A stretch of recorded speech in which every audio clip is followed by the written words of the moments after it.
ಎಲ್ಲರಿಗೂ ನಮಸ್ಕಾರ. Welcome back to my channel. ನಾನು ಕೀರ್ತಿ.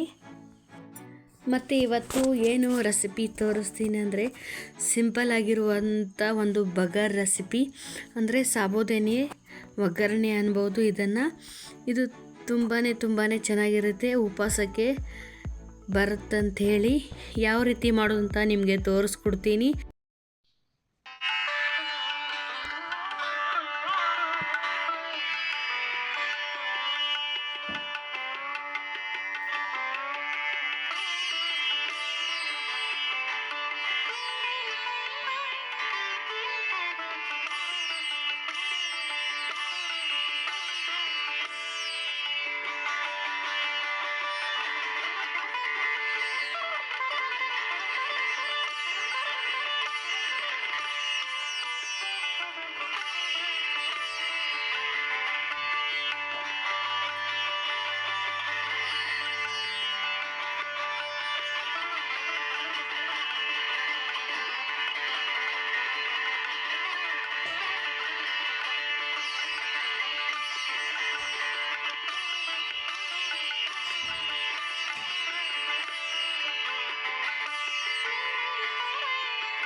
ಮತ್ತು ಇವತ್ತು ಬೆಳಗ್ಗೆ ನಾಷ್ಟಕ್ಕಂತ ಹೇಳಿ ದೋಸೆಯನ್ನು ಮಾಡಿಕೊಂಡಿದ್ದೆ. ಒಂದು ಸಿಂಪಲ್ಲಾಗಿ ರೆಸಿಪಿ ಅಂತಲೇ ಹೇಳ್ಬೋದು. ನಾನು ಲಾಂಗ್ ವಿಡಿಯೋದಲ್ಲಿ ಒಂದು ವಿಡಿಯೋ ಇದನ್ನು ಶೂಟ್ ಮಾಡಿ ಹಾಕಿದ್ದೀನಿ. ನಿಮಗೆ ಯಾರಿಗಾದರೂ ಇಂಟ್ರೆಸ್ಟ್ ಇದ್ದರೆ ಹೋಗಿ ನೋಡ್ಕೊಂಡು ಬನ್ನಿ. ಹಾಗೆ ನನಗೆ ಈ ಥರ ಶಟ್ ದೋಸೆನೇ ತುಂಬಾ ಇಷ್ಟ, ತುಂಬಾ ಇಷ್ಟ ನನಗೆ. ಇದಕ್ಕೆ ಸಿಂಪಲ್ಲಾಗಿ ಒಂದು ಚಟ್ನಿ ರೆಸಿಪಿ ಮಾಡಿದ್ದೆ ಅಷ್ಟೇ, ಕಾಯಿ ಚಟ್ನಿ ಅಷ್ಟೇ ಮಾಡಿದ್ದು, ಏನೂ ಜಾಸ್ತಿ ಮಾಡೋಕ್ಕೆ ಹೋಗಲಿಲ್ಲ. ಒಂದು ಸಿಂಪಲ್ ರೆಸಿಪಿ ಅಂತಲೇ ಹೇಳ್ಬೋದು. ಈ ಥರ ಸಾಬೂದನೆಯನ್ನು ನಾನು ನೆನೆಸಿ ಇಟ್ಟಿದ್ದೆ. ಇದನ್ನು ನಾನು ಒಂದು 5-6 ಗಂಟೆ ನೆನೆಸಿ ಇಟ್ಟಿದ್ದೆ. ತುಂಬ ಚೆನ್ನಾಗಿಯೇ ಇದು ನೆನೆದಿತ್ತು, ಅಂದರೆ ಉದುರಾಗಿ ಬಂದಿತ್ತು. ಇದಕ್ಕೆ ಏನೇನು ಬೇಕಂದರೆ, ಮೊದಲಿಗೆ ನಾನು 2 ಆಲೂಗಡ್ಡೆ ಕಟ್ ಮಾಡಿ ಇಟ್ಕೊಂಡಿದ್ದೀನಿ. ಹಾಗೆ ಸ್ವಲ್ಪ ಕೊತ್ತಂಬರಿ ಸೊಪ್ಪು, 2 ಈರುಳ್ಳಿಯನ್ನು ಕಟ್ ಮಾಡಿ ಇಟ್ಕೊಂಡಿದ್ದೀನಿ. ಹಾಗೆ ಒಂದು 5-6 ಹಸಿಮೆಣಸಿನ್ಕಾಯಿ ಹಾಕೋತಾ ಇದ್ದೀನಿ. ನಮ್ಮ ಮನೆಯಲ್ಲೇ ಖಾರ ಜಾಸ್ತಿ ತಿನ್ನೋದ್ರಿಂದ ಖಾರವನ್ನು ಜಾಸ್ತಿ ಹಾಕೋತಾ ಇದ್ದೀನಿ. ಹಾಗೆ ನಾನು ಹಸಿ ಶೇಂಗಾ ತಗೊಂಡ ಇದನ್ನು ಚೆನ್ನಾಗಿ ಹುರ್ಕೊಂಡಿದ್ದೀನಿ. ಹುರ್ಕೊಂಡ ತಕ್ಷಣ ಇದನ್ನು ಮಿಕ್ಸಿ ಒಳಗೆ ಹಾಕೊಂಡ ತರಿಯಾಗಿ ರುಬ್ಕೊಂಡು ಬಂದೆ. ನಿಮಗೆ ಯಾವ ರೀತಿ ಬೇಕಾದ್ರೆ ರುಬ್ಕೊಂಡು ಬರ್ಬೋದು, ಪುಡಿ ಆದರೂ ನಡೆಯುತ್ತೆ. ಮತ್ತು ಇಲ್ಲಿ ನಾನು ಒಂದು ಬಾಣಲಿ ಒಳಗೆ ಎಣ್ಣೆಯನ್ನು ಕಾಯಿಗೆ ಇಟ್ಕೊಂಡೆ. ಮೊದಲಿಗೆ ಸ್ವಲ್ಪ ಜೀರಿಗೆಯನ್ನು ಹಾಕೊಂಡ, ಆಮೇಲೆ ಆಲೂಗಡ್ಡೆಯನ್ನು ಹಾಕೋತಾ ಇದ್ದೀನಿ.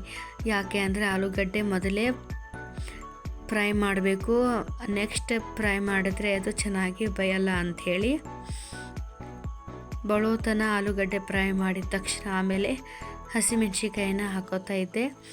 ಆಮೇಲೆ ಈರುಳ್ಳಿಯನ್ನು ಹಾಕೊಂಡ ಸ್ವಲ್ಪ ಹೊತ್ತು ಬಾಡಿಸ್ಕೊಂಡೆ. ಆಮೇಲೆ ಹುರಿದಿಟ್ಟಿರುವ ಶೇಂಗಾ ಕಾಳನ್ನು ತರಿ ರುಬ್ಬಿರುವ ಇದನ್ನು ಅದರೊಳಗೆ ಸೇರಿಸ್ಕೋತಾ ಇದ್ದೀನಿ. ಆಮೇಲೆ ನೆನೆಸಿರುವ ಸಾಬುದಾನಿ ಮತ್ತು ಸ್ವಲ್ಪ ಸಕ್ಕರೆ, ಕೊತ್ತಂಬರಿ ಸೊಪ್ಪು ಹಾಕಿ ಇದನ್ನು ಮಿಕ್ಸ್ ಮಾಡ್ಕೊಂಡೆ. ಮತ್ತು ಶೇಂಗಾ ಕಾಳನ್ನು ಸ್ವಲ್ಪ ಪುಡಿ ಇರುವ ಲಾಸ್ಟನ್ನು ಹಾಕೊಂಡೆ ಅಷ್ಟೇ, ಮತ್ತೇನಿಲ್ಲ. ಸಿಂಪಲ್ ರೆಸಿಪಿ ಅಂತಲೇ ಹೇಳ್ಬೋದು. ನಿಮಗೆ ಯಾವಾಗ ಉಪವಾಸ ಮಾಡ್ತೀರಾ ಇದನ್ನು ಒಮ್ಮೆ ಟ್ರೈ ಮಾಡಿ. ಈ ರೆಸಿಪಿ ಯಾರಿಗೆಲ್ಲ ಇಷ್ಟ ಆಗಿದೆ ಪ್ಲೀಸ್ ಫ್ರೆಂಡ್ಸ್ ಆ್ಯಂಡ್ ಫ್ಯಾಮಿಲಿಗೆ ಶೇರ್ ಮಾಡಿ. ಹಾಗೆ ಲೈಕ್ ಮಾಡಿ, ಶೇರ್ ಮಾಡಿ, ಸಬ್ಸ್ಕ್ರೈಬ್ ಮಾಡೋದನ್ನು ಮರಿಬೇಡಿ. Thank you for watching.